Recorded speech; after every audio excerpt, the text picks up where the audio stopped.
мой, здравствуй. Сегодня о самом главном и интересном, о человеческой жизни. Мы поговорим с президентом Федерации спортивной борьбы Приморского края Олегом Ледовских. Олег Васильевич, здравствуйте. Добрый день. А вопрос вот прям просится первый. Сколько вам лет? 60. А на вид не скажешь. Фигура мальчишки. Это что, спорт, генетика, образ жизни? Ну, это все вместе, но я думаю, больше образ жизни, конечно. А какой он у вас образ жизни? Ну, стараюсь активно проводить свой образ жизни. Ну, спорт сегодня не ушел? Сам спорт, конечно, уже ушел и давно ушел. Травмы, которые были со спорта, они сделали свое дело. И, ну, тем не менее, все равно активность, это постоянные тренировки. Это общеукрепляющее что-то? Да, это обязательно. Вот ваш обычный день как начинается? Сразу это часовая зарядка с утра. Это обязательно. Каждый день? Каждый день. Ну, стараюсь, конечно, когда есть такая возможность, то обязательно. Ну, вот. И помимо этого тренируюсь в зале УФП, поддерживаю себя. Это 3-4 раза в неделю. С тренером или сам? Нет, сам, конечно. Тоже час или больше? Да, часик. Ледовских Олег Васильевич родился в 1962 году во Владивостоке. В 11 лет начал заниматься классической борьбой. В 9 классе средней школы выполнил норматив кандидата в мастера спорта. После окончания школы поступил в Дальневосточный технологический институт. Получив диплом инженера-механика, прошел срочную службу в армии. С 1987 года работал ассистентом на кафедре физвоспитания ДВТИ, а также тренером по классической борьбе в Краевом доме физкультуры. В 1991 году окончил Хабаровский государственный институт физической культуры, после чего работал старшим преподавателем в ДВИМу.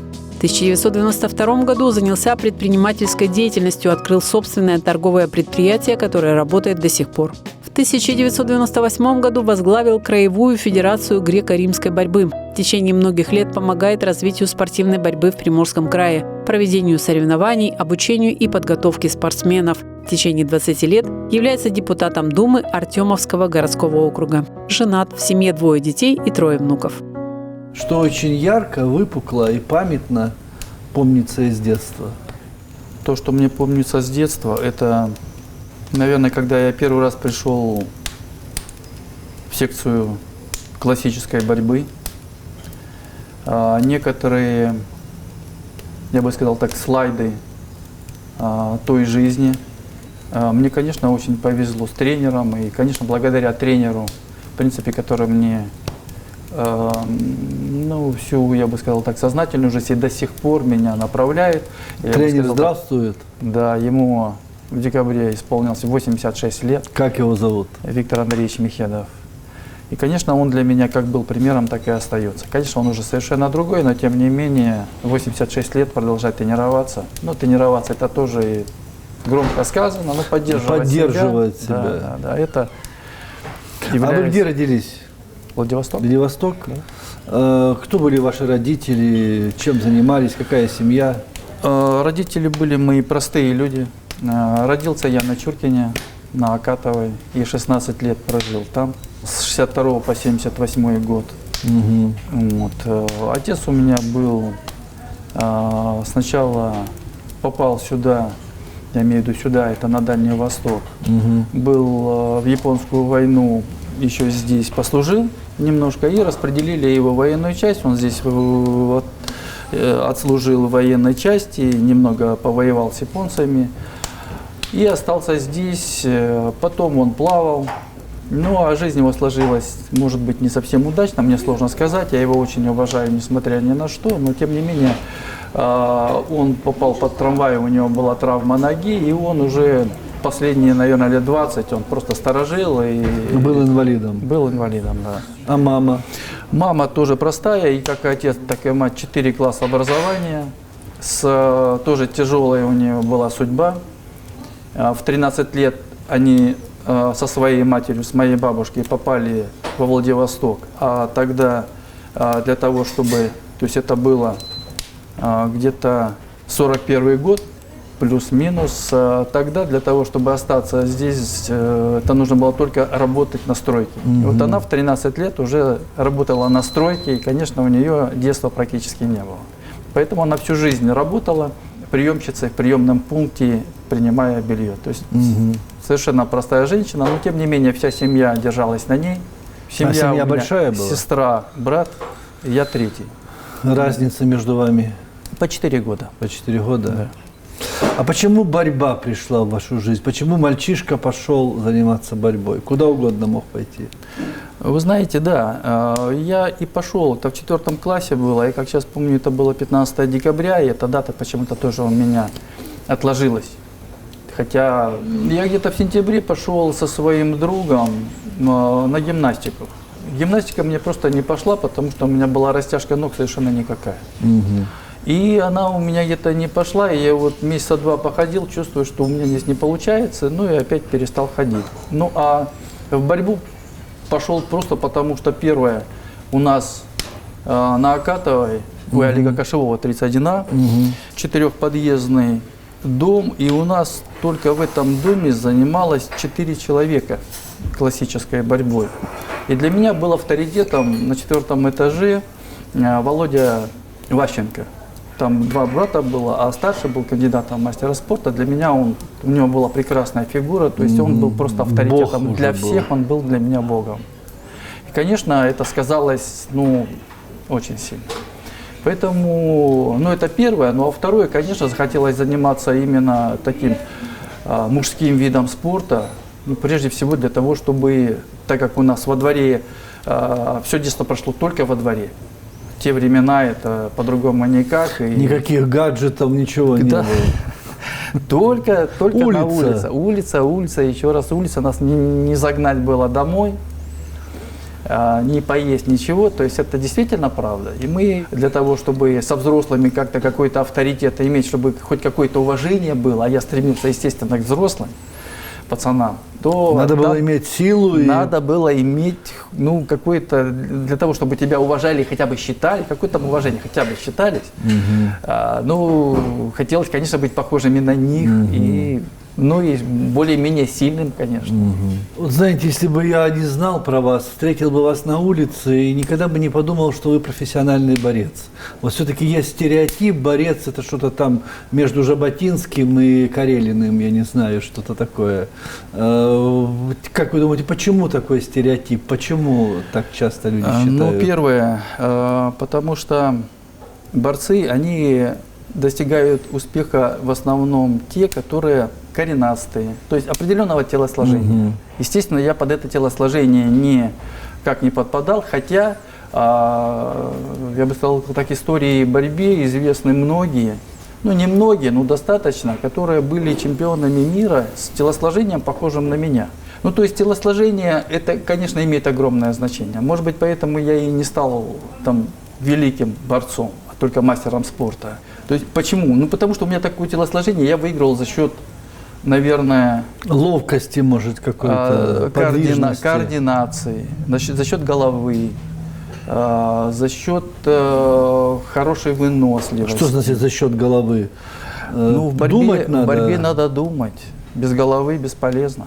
То есть надо всегда Просчитывать анализировать какие-то- ситуацию, видеть соперника, видеть его слабые стороны, и тем не менее все равно всегда в схватке, это же за какую-то долю секунды нужно принять решение, что делать.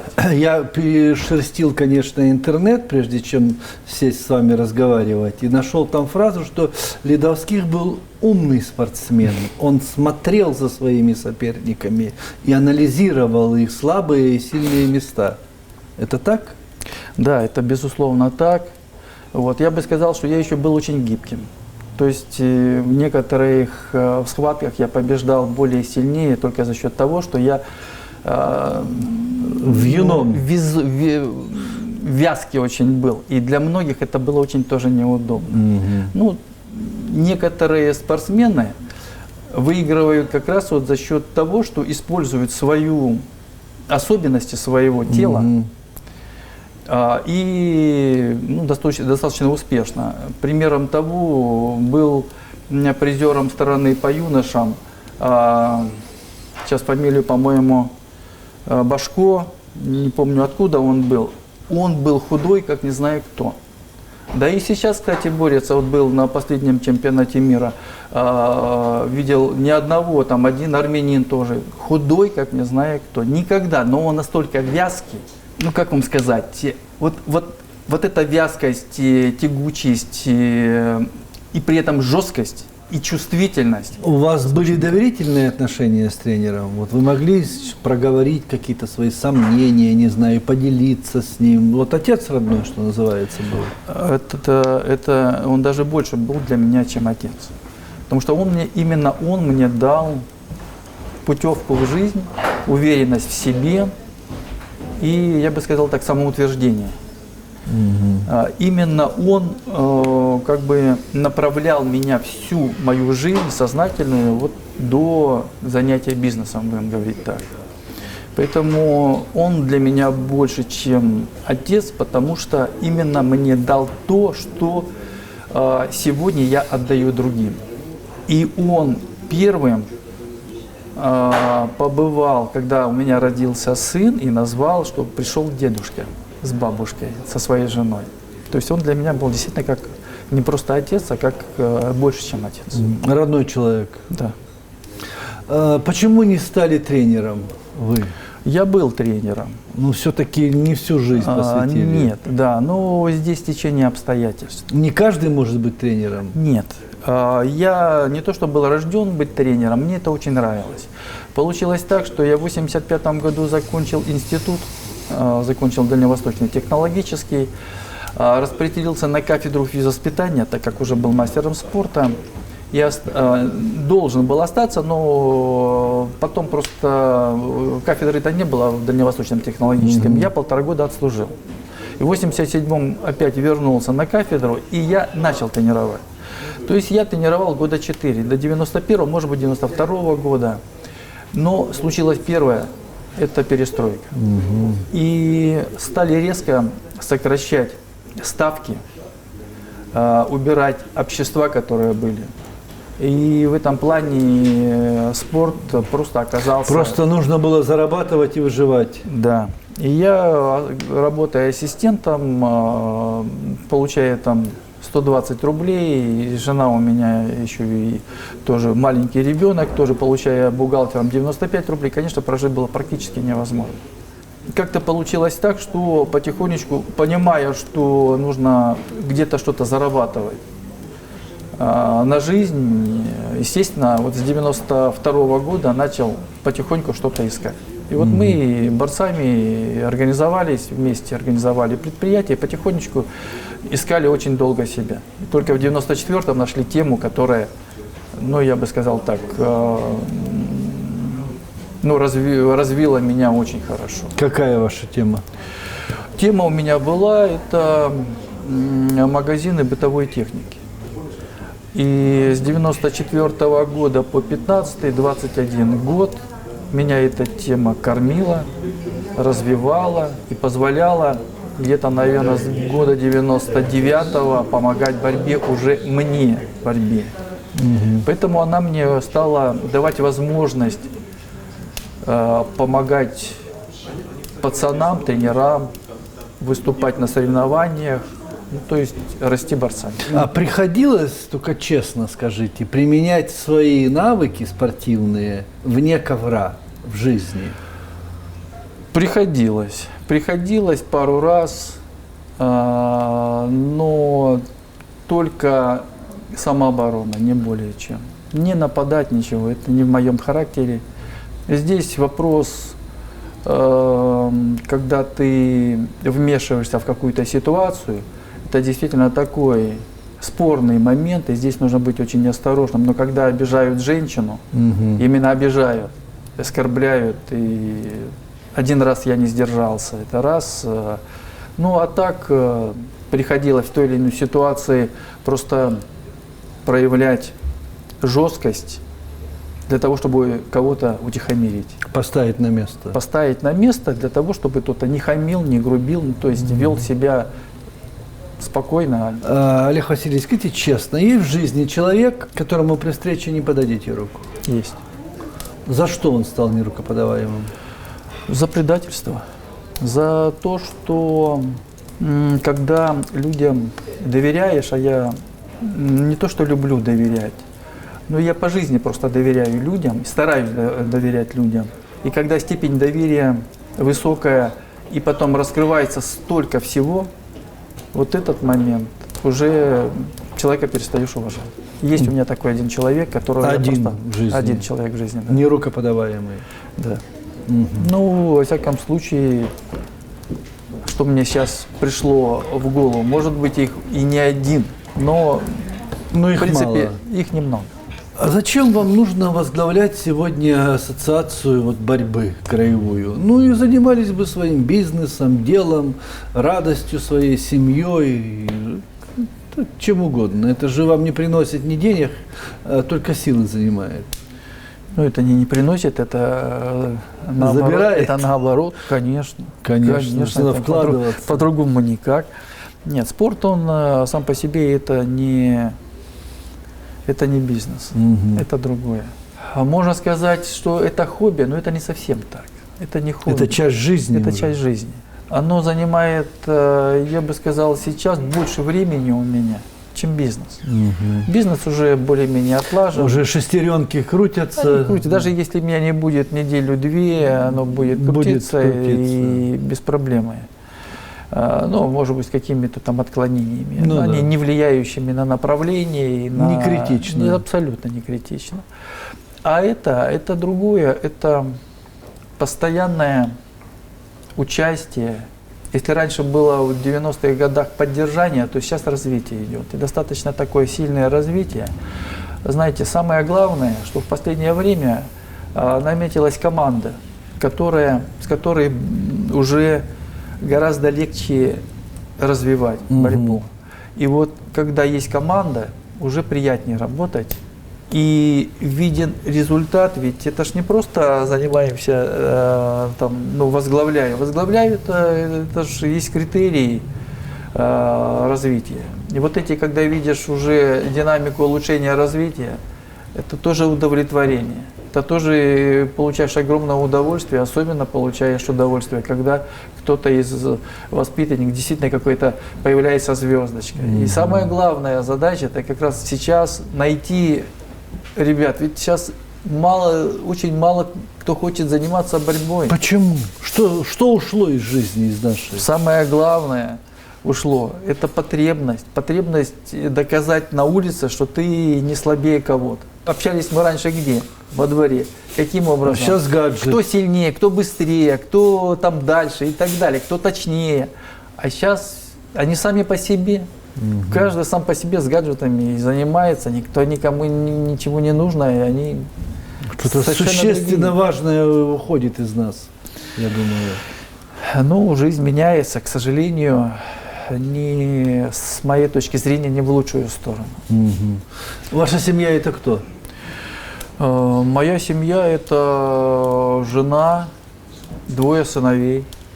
И сейчас у старшего есть внучка и внук, и у младшего есть внучка. То есть уже вот это моя семья, то есть у сыновей есть семьи, у моей жены еще мама живая, поэтому семья достаточно такая, ну не маленькая, но уже достаточно большая. Вы строгий отец для своих детей? Наверное, да. И сегодня Наверное, они да. уже взрослые. Ну, сейчас, безусловно, отношения немного другие. Но если кто-то что-то неправильно делает, то все равно я достаточно, хоть и стараюсь мягко, но, наверное, мягко. Ну, свое слово скажете. Обязательно. Обязательно, потому что это все равно воспитание. Воспитывать надо всегда. Потому что мы уже были такие, как они еще не были. Они многого еще не знают.